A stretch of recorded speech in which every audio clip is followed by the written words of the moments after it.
begin by sharing with you two moments today that kind of capture what's going on, at least for us. On the walls a little bit, and his Savta from Israel called on WhatsApp, and he heard her voice, and now he hasn't seen her in a little while, because of a few days, because he's left Israel and she's in Israel. And when he heard her voice, he almost he lost it. He just kind of started kissing all loving noises, but he was just trying to communicate that across the distance he wanted to connect. And we just felt that, I think, just a real beautiful spirit of, despite the distance that is separating us, a human call for closeness, and our shared love will continue after this time, because this time will end. And we should try and hold in mind. What we've learned from this experience. I'm going to begin tonight's broadcast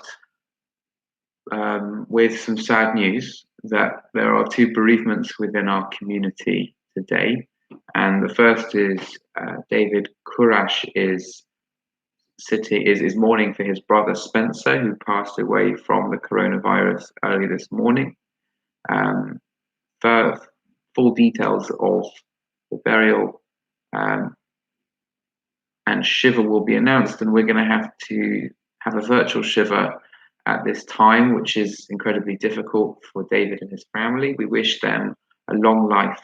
We wish them only times free from further sorrow, and they know that our hearts are with them at this time.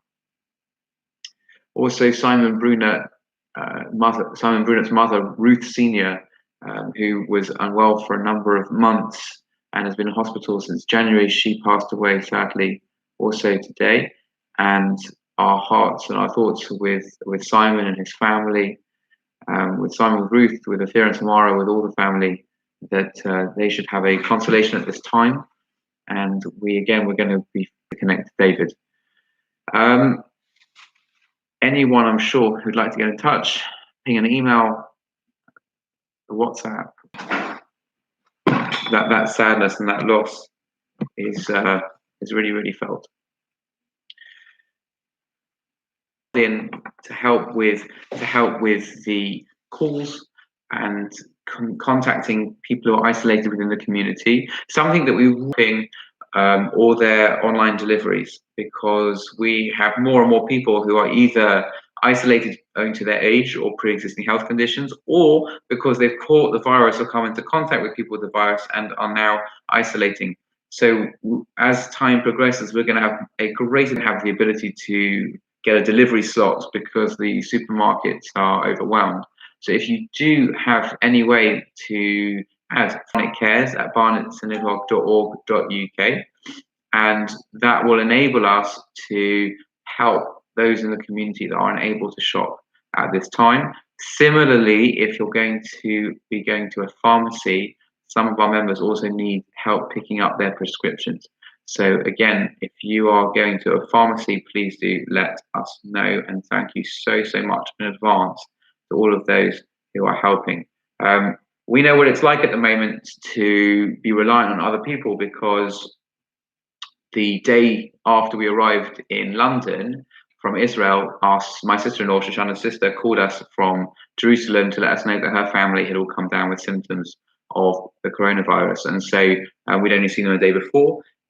We're in a 14-day period of isolation at the moment, and we've been reliant on my parents and Shoshana's brother and a few other lovely people within the community to bring us food and help us manage this isolation period. So it feels so amazing. If anyone's worried about leaving their house because of the lockdown, the letter authorizes someone to be doing essential shopping for other people as well.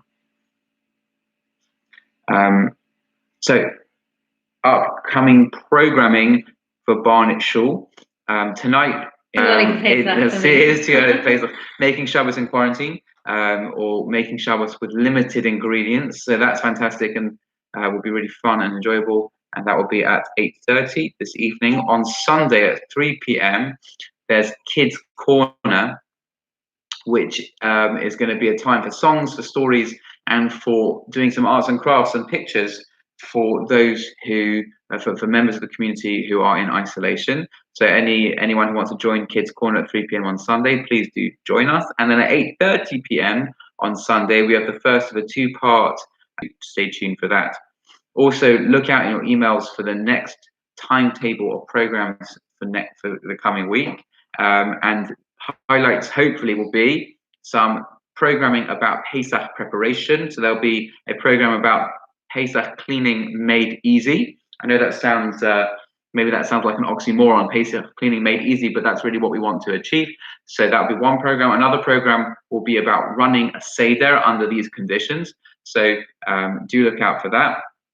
And then we're also going to have a further, possibly, I think, quite a fun program about keeping occupied over Pesach, where there's not going to be any devices, any Netflix, any distractions from simply being stuck at home. And that's it. So let's have a program about what to do to stay positive, to stay occupied, and stay productive. And that will be coming up next week. There are a couple of other initiatives that I'd like to announce this evening. The first was a brainchild of Jamie Lang, and I think it's a lovely, lovely idea. And what we'd like to do is create a community-wide pre-Pesach video wishing each other well and sending each other a good yontov, a greeting for Pesach. So what the task is for everyone to create a 5-second video and email that video over to barnettsynagogue41@gmail.com. That's barnettsynagogue41@gmail.com. Email over that, if you can email over your 5-second video, Jamie will collate them into a beautiful tapestry collage of videos from the entire community. And then we'll have a joke that should go live either before Shabbos or just after Shabbos. And then please do, in any case, get the cogs working, thinking about Kabbalat Shabbat service with the sermon before Shabbos and Havdalah. But not before Shabbos. Not before Shabbos. No, Havdalah to change over to Shoshana's program for this evening. So we have been investigating this medrash, which talks about the Jewish people when they were in slavery. But there were 3 things that they did not let loose. They did not give up on. They didn't allow to be eroded from their personalities.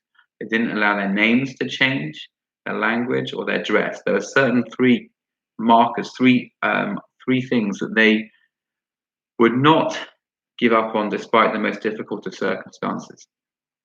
And so I think that we've been speaking about that in the context of creating structure to our day, making sure that we have a certain sense of what a day should look like. We've spoken about that in terms of red lines, what we won't let happen. But now I want to turn that to a more positive sense and thinking about why was it that the Jewish people didn't just give up their names, give up their language, give up their dress? Why does it matter to hold on to these things?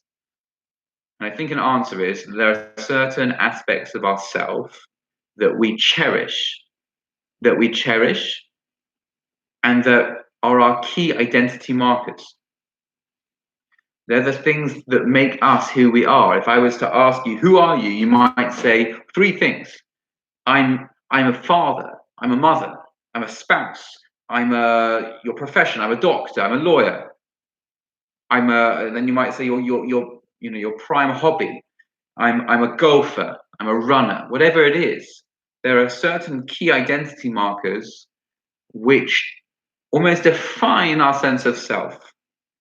And the children of Israel were unwilling to give up on their national key identity markers, even in the face of the greatest horror, Holocaust, and trauma we can imagine. Infanticide, slavery, forced labor, the entire gestalt of Egypt was one of absolute, that most define who I am. And just think for a second, and hopefully, even in just a few moments, 3 ideas or words will just come to mind, because they're so much a part of who we are.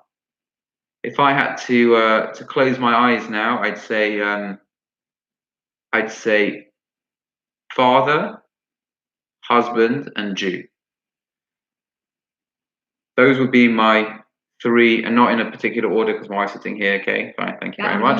Did you notice? Did you notice that? Did you notice that? Thank you. Okay, so but those would be my, just coming straight to mind.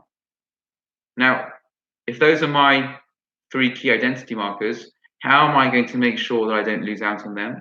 It's not enough just to recognize what they are, but I have to make a plan every day how to do at least. And so if I was to make a plan or to kind of share my plan from today, one thing to make me feel like father would be helping with bath time. One thing to make me feel like a husband would be sitting down for some special time without the kids with my wife. That's now. That's now. That's right. That's right. And with everyone on screen, right? It's amazing. And one thing to help me feel like a Jew is to have a fixed time to study Torah today. So just and every day that can be something different. Every day there can be a different way to express that key identity marker, but we should make sure that every day there is a plan in place. When I wake up, I'm going to think, how am I going to express X? How am I going to express Y? And how am I going to express Z? And doing that every day